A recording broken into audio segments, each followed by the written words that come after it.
Imaginez l'Athènes antique, marbre ensoleillé, débat animé sur l'agora et la naissance d'une révolution de la pensée. Ici, les philosophes ont commencé à remettre en question les vieux mythes, se tournant plutôt vers la raison humaine pour percer les mystères de la vie. Ils ont tout exploré, la nature, la justice, le bonheur et le cosmos, jetant les bases de la pensée occidentale. Ces penseurs n'étaient pas de simples érudits, mais des aventuriers intellectuels, remettant en question les idées reçues et incitant les autres à penser par eux-mêmes. Leurs idées ont façonné la science, la politique, l'éthique et notre compréhension de nous-mêmes. Chaque fois que nous utilisons la logique ou débattons du bien et du mal, nous faisons écho à leur héritage. Embarquons pour un voyage à la rencontre de ces esprits remarquables et découvrons comment leur sagesse nous guide encore aujourd'hui.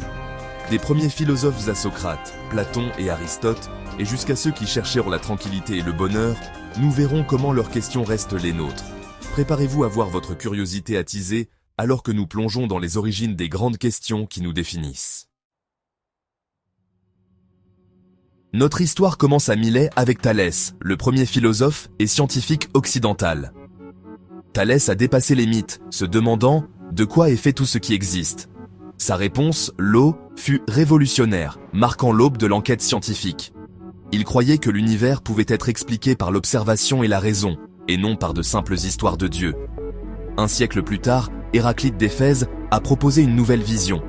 Tout est en changement constant. On ne peut pas entrer deux fois dans le même fleuve, disait-il, capturant le flux perpétuel du monde. Pour Héraclite, le changement était l'essence de la réalité, mais il était guidé par le logos, une loi universelle d'ordre. Il voyait l'harmonie naître de la tension des opposés, le jour et la nuit, la vie et la mort.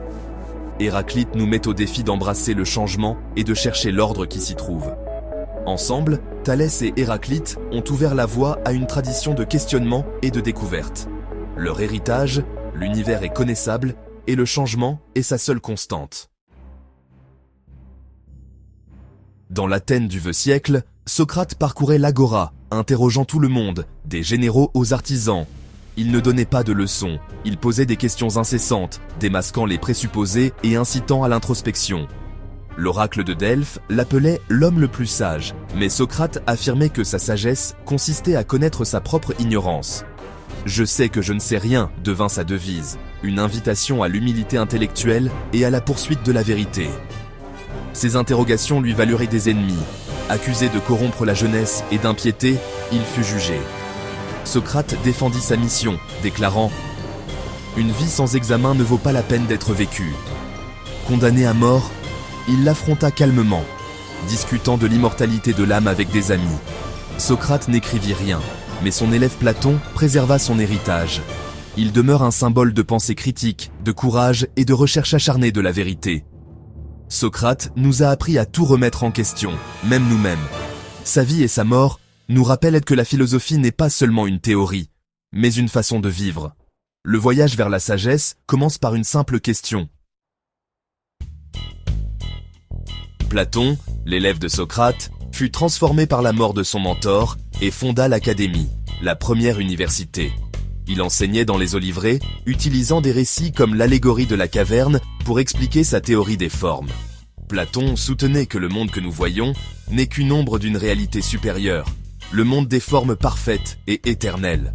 La vraie connaissance, disait-il, vient de la saisie de ces formes par la raison, et non pas en se fiant simplement à nos sens. La tâche du philosophe est d'échapper à la caverne de l'ignorance et d'aider les autres à voir la lumière de la vérité. Les idées de Platon ont façonné la pensée occidentale, de la politique à l'éthique et à la nature de l'âme. Il a imaginé une société juste dirigée par des philosophes rois qui comprenaient en la forme du bien. Son œuvre nous invite à regarder au-delà des apparences et à chercher des vérités plus profondes. Platon nous invite à passer des ombres à l'illumination. Sa vision, l'éducation est le voyage de l'obscurité à la compréhension. Alors qu'Athènes évoluait, de nouvelles écoles se sont concentrées sur la paix personnelle et l'éthique. Épicure enseignait dans son jardin que le bonheur est la tranquillité, l'absence de peur et de douleur, trouvée dans les plaisirs simples et l'amitié. Il soutenait que nous ne devrions pas craindre les dieux ou la mort. Le vrai bonheur vient de la gestion des désirs et d'une vie simple.